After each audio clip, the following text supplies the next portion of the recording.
नमस्कार. आजचा आपला विषय आहे भीती. भीती कोणाला वाटत नाही. आपल्याकडे एक अशी म्हणही आहे, भीत्या पाठी ब्रह्मराक्षस. आज अचानक ह्या विषयाबद्दल मी का बोलायला लागले बरं? कारण माझ्या असं लक्षात आलंय की आपल्या अनेकांच्या मनामध्ये कशा ना कशाची तरी भीती असते. खरं आहे ना? आठवून बघा एखादी गोष्ट जी आपण पूर्वी छान करत होतो, पण मध्येच काहीतरी आपलं गणित बिघडलं त्या गोष्टीचं आणि नंतर आपल्याला त्या विषयाबद्दलची भीती मनात बसली. आत्ताच मी एका कॅफेमध्ये गेले होते आणि तिथे दोन मुली एकमेकींशी काहीतरी बोलत होत्या आणि त्या इतक्या मोठ्याने बोलत होत्या की माझ्या कानावरती पडलं. पण त्यांचं बोलणं खरंच इंटरेस्टिंग होतं आणि म्हणूनच मला आज भीतीबद्दल बोलावंसं वाटलं. तर त्या दोन मैत्रिणी असाव्यात आणि त्या मैत्रिणी काय बोलत होत्या, तर एक जण दुसरीला सांगत होती की अगं तू इतके वर्ष छान गाडी चालवलीस की, मग आता अचानक असं काय झालं की ज्यामुळे तू गाडी चालवणंच बंद केलंस? तर ती दुसरी मैत्रीण सगळा स्वतःचा इतिहास सांगत होती आणि ते सांगता सांगता ती म्हणाली की माझं हे जे ॲक्सिडेंट झालं त्या दिवशी माझ्या मनामध्ये इतकी भीती बसली की मी आता काही पुन्हा गाडीला हात लावणार नाहीये. हे सगळं ऐकल्यानंतर ही जी तिची दुसरी मैत्रीण होती ती थोडं मोटिवेशन देण्यासाठी तिला सांगायला लागली की अगं असं करू नकोस, तू इतकी सुंदर गाडी चालवतेस आणि तुझी किती कामं गाडी चालवण्यामुळे होतात की नाही, मग पुन्हा एकदा चालवायला सुरुवात कर. आणि एका गोष्टीमुळे म्हणजे एका इन्सिडन्समुळे तू इतक्या वर्षाचा जो तुझा चांगला एक्सपिरियन्स आहे तो सगळा विसरून गेलीस का? तर पुन्हा एकदा सुरुवात कर. हे जे तिचं म्हणणं होतं ते मला खूप भावलं की अरे हो, असं किती वेळा होतं की आपल्या मनात कुठल्या ना कुठल्या गोष्टीची भीती बसते आणि ती भीती इतकी मोठी आपण करून ठेवतो की आपण त्यामधून बाहेर पडायला तयार होत नाही. त्या दुसऱ्या मुलीचंही तसंच काहीसं झालं असावं की तो जो ॲक्सिडेंटचा आघात होता तो तिच्या मनावर इतका मोठा झालेला होता की कदाचित ती ते सोडून ते विसरून पुन्हा एकदा आपण ती तयारी करावी, पुन्हा एकदा आपण ती सगळी भीती झुगारून देऊन सुरुवात करावी, हे तिच्या मनामध्ये आलेलं असून सुद्धा ती कदाचित ती पुन्हा सुरुवात करायला तयार नसावी. पण गंमत बघा हा, या मुलीने सांगितल्यानंतर ती सुरुवात करेल की नाही करेल मलाही माहिती नाही आहे, पण कदाचित थोडंसं मोटिवेशन, कदाचित थोडंसं मी करू शकते असं नक्कीच तिच्या मनात येऊन गेलं असेल. आणि म्हणूनच खरं तर मला असं वाटलं की आज मी याच विषयावरती बोललं पाहिजे. तर नमस्कार, मी चिन्मयी राज या यूट्यूब चॅनलवर तुम्हा सगळ्यांचं मनापासून स्वागत करते. आजचा व्हिडिओ थोडासा वेगळा आहे. म्हणजे आजच्या व्हिडिओमध्ये मी खूप प्रिपरेशन केलेलं नाही आहे किंवा माझे नोट्स लिहून ठेवलेले नाही आहेत. मी अगदी मनातलं तुमच्याशी बोलत आहे आणि त्याच्यामागे कारण आहे. आपले नियमित जे व्हिडिओज येतात, जे हल्ली थोडंसं बिघडलं आहे त्याचं गणित, पण तरीसुद्धा जे आपले शुक्रवारचे व्हिडिओज येतात त्यामध्ये मी त्या प्रॉब्लेमविषयी पण बोलते आणि त्या प्रॉब्लेममधून बाहेर पडण्यासाठी काय करू शकतो, ॲक्टिव्हिटीज असतील, सायंटिफिक मेथड्स असतील, त्यावरती बोलत असते. ह्या व्हिडिओजमध्ये मात्र मी असं करणार नाही आहे. मी हे व्हिडिओ अशा पद्धतीने डिझाईन केलेले असणार की ते तुम्ही अगदी जेवण करताना किंवा जेवताना किंवा जर तुम्ही ड्राईव्ह करताय, फोर व्हीलरमध्ये आहात आणि गाण्यांऐवजी तुम्हाला काहीतरी मोटिवेशनल ऐकायचं आहे तर त्यावेळी तुम्ही ते ऐकू शकता. किंवा वॉकला जाता आहात तुम्ही आणि त्यावेळी तुम्हाला असं काहीतरी मोटिवेशन ऐकण्याची सवय असेल तर अशा पद्धतीचे व्हिडिओज मी मुद्दाम घेऊन येणार आहे. शुक्रवारचे व्हिडिओसुद्धा असणार आहेत, पण हे जे मध्ये व्हिडिओज येणार आहेत त्याच्यामध्ये मात्र मला तुम्हाला मोटिवेशन द्यायचं आहे. कारण माझ्या असं लक्षात आलं की जसं ती मुलगी आपल्या मैत्रिणीला ते मोटिवेशन देत होती आणि त्यामधून तिच्या चेहऱ्यावरचे हावभावही बदलत होते बरं का. त्यामधून तिच्या चेहऱ्यावरती थोडासा उत्साह, थोडंसं हो मी करू शकते असे भाव उमटल्याचं मला जाणवलं. आणि असा भाव तुमच्याही मनात यावा, तुम्हालाही जे डेली मोटिवेशनचा डोस जर कमी पडत असेल तर तो मला तुमच्यासाठी पुरवायचा आहे. आणि म्हणून हे आठवड्यातून काही वेळा असेही व्हिडिओज मी तुमच्यासाठी घेऊन येणार आहे. तर आपल्या विषयाकडे पुन्हा एकदा परतूया, भीती. तर सगळ्यात आधी खरं मला एक गोष्ट सांगा, तुमच्याही मनात अशी काही भीती आत्ता या क्षणी आहे का की मला करायचं आहे एखादी गोष्ट पण मला ना खूप भीती वाटते किंवा मी पूर्वी ही गोष्ट खूप चांगली करत होतो किंवा होते आणि मला आता ती गोष्ट पुन्हा एकदा सुरू करायची आहे, पण मला आत्मविश्वासच वाटत नाही आहे. मला सारख्या सारख्या माझ्या जुन्या ज्या मी चुका केलेल्या आहेत किंवा काही घटना माझ्यासोबत घडलेल्या आहेत, तर त्याच मला सतत आठवत राहतात. असं काही तुमच्याही मनात आहे का? तर ते मला कमेंटमध्ये नक्की सांगा.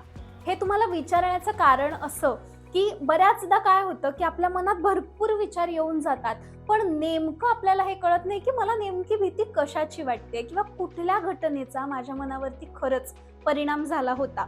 तर जर तुम्ही हे लिहून घेतलात कमेंट बॉक्समध्ये किंवा स्वतःच्या वहीमध्ये, तर तुमच्याही लक्षात येईल की अरे हो, मला स्पेसिफिकली या गोष्टीची भीती वाटते आहे. आणि जर तुम्ही ते लिहून काढताय तर अर्थातच मी बऱ्याच व्हिडिओमध्ये सांगितलेलं आहे माझ्या की ज्यावेळी आपण एखादी गोष्ट लिहितो त्यावेळी आपलं जे मन आहे ते त्याच्यावरती काम करण्यासाठी तयार होतं.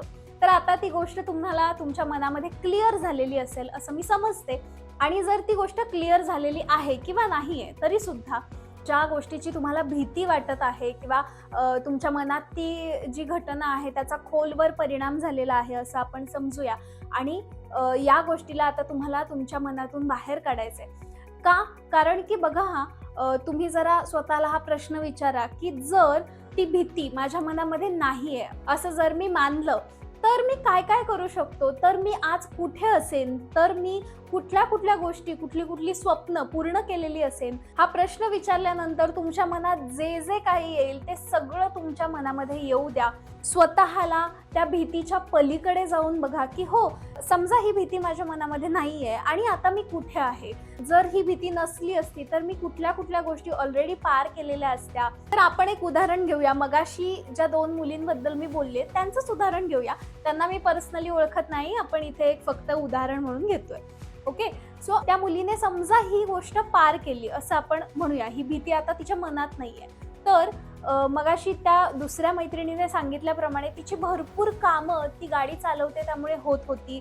तिला कुणासाठी थांबावं लागणार नाही किंवा तिला टॅक्सीची वाट बघत बसावं लागणार नाही किंवा तिला जर बाहेर पडायचं आहे तर ती अगदी बिनधास्तपणे पडू शकते. कितीही दूर जायचं असेल, कितीही पटकन छोट्या कामांमध्ये तिला कुणाचीही इतरांची मदत लागणार नाही, कारण ती स्वतः गाडी चालवते. म्हणजेच असं होऊ शकतं की तिचा जो वेळ वाया जातो आहे इतरांची वाट बघण्यामध्ये किंवा जर ती उबर, ओला किंवा कुठल्याही रिक्षा किंवा टॅक्सीची वाट बघत कुठे थांबत असेल, तर तो जो वेळ आहे तो ती कदाचित कुठल्या तरी दुसऱ्या कामासाठी वापरू शकते, हो की नाही? म्हणजे हे उदाहरण म्हणून आपण घेतलेलं आहे की अशा वेळी त्या व्यक्तीचा वेळ कुठेतरी सत्कारणी लागू शकतो किंवा त्या वेळेमध्ये ती कदाचित वेगळं अजून काहीतरी करू शकते किंवा तिला मी टाईम समजा मिळत नसेल तर तो मी टाईमसाठी तो वेळ ती वापरू शकते किंवा असंच मित्रमैत्रिणींना भेटण्यासाठी म्हणून सुद्धा लेजर टाईम म्हणून सुद्धा ती तो वेळ वापरू शकते. म्हणजे अर्थातच तुमच्या लक्षात आलेलं असेल की जर मी माझी ही भीती मनातून काढली तर बरेचसे ऑब्स्टॅकल म्हणजे मध्ये येणारे अडथळे जे आहेत ते मी पार करू शकते. ते जे आपलं सेल्फ आहे ते इमॅजिन करा, ते अनुभवा. फक्त डोळ्यांसमोर आणू नका, फक्त व्हिज्युअलायझेशन करू नका. तर व्हिज्युअलायझेशनच्या पलीकडे जाऊन ते आतमध्ये अनुभव घ्या की असं झालं तर मी कसं फील करेन. आता ह्या मुलीचं उदाहरण म्हणजे अगदी छोटंसं उदाहरण मी तुम्हाला दिलं, पण जर तुम्हाला आयुष्यात काहीतरी मोठं करायचं आहे, आयुष्यात काहीतरी वेगळं करायचं आहे आणि तुमची जी स्वप्न आहेत जी आपण लहानपणी बघायचो ती स्वप्न जी आहेत किंवा आत्ता मोठेपणी सुद्धा जी स्वप्न तुम्ही बघितली असाल पण या अडथळ्यांमुळे, या भीतीमुळे तुम्हाला ती पार करता येत नाही आहेत, तर ती स्वप्न पुन्हा एकदा इमॅजिन करा. ही भीती नाही आहे आणि आता मी कसं आहे आणि आता मी काय करत आहे आणि आता मला कशा पद्धतीने माझं आयुष्य जगायचं आहे, मी जगत आहे ते आयुष्य असं म्हणून ते अनुभव घ्या.